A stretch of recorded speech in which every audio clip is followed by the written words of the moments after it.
There was a manifesto which was pretty vague, and then when they were true, that the only numbers in the Conservative manifesto were the pay. I think she should stand down. I think their position is untenable. It's not me saying that. It's not political commentators saying that. It's large numbers of Conservative MPs increasingly now. So I think if she seeks to continue, she'll be a lame duck Prime Minister, and she must appreciate that. It's time for her to go. We think there should be an offer for the country that someone creates a government that's stable based upon the policies that we've advocated. So that's a Labour minority government.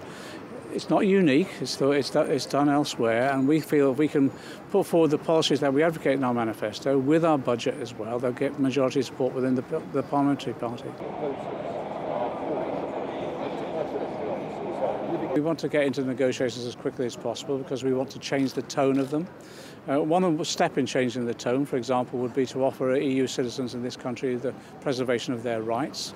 And in addition to that, what we want to do is change the tone so that we can enter negotiation on the basis of mutual respect and mutual interest. And the mutual interest that we've got is for us access to the European single market, tariff-free. The interest that the other European countries have is access to our market as well. We think a deal can be done on that quickly.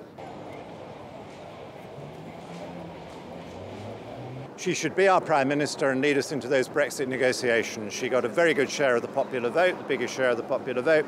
She has the most seats under her control in the House of Commons, quite enough to form a government and to do what she needs to do. And I look forward to supporting her, and we will warmly welcome her back when the parliamentary party meets next week. What do you think?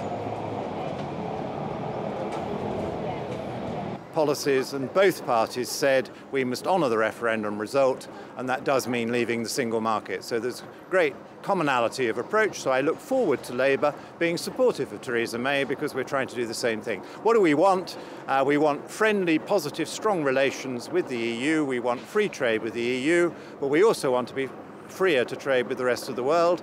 Common ground between the two main parties that have just crushed all the smaller parties in this general election. Let's see.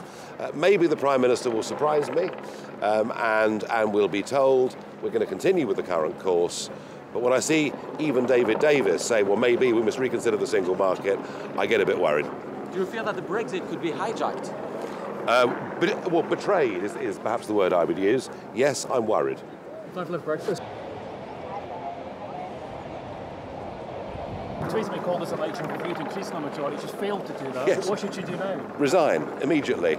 And, if you're going to be a Brexit Prime Minister entering these big negotiations in Brussels, you have to actually believe in it. And at no point in the campaign, when she was asked the question, did she say, I've changed my mind, I now believe in Brexit. She was going through the motions. She came across throughout the whole campaign as being insincere, wooden, stolid, and Corbyn looked like he was having a ball, going around the country, speaking to mass public rallies. I think in the end, personality, not policy, played a huge role in this result. What does this mean for her stance on Brexit? Is she likely to change it now?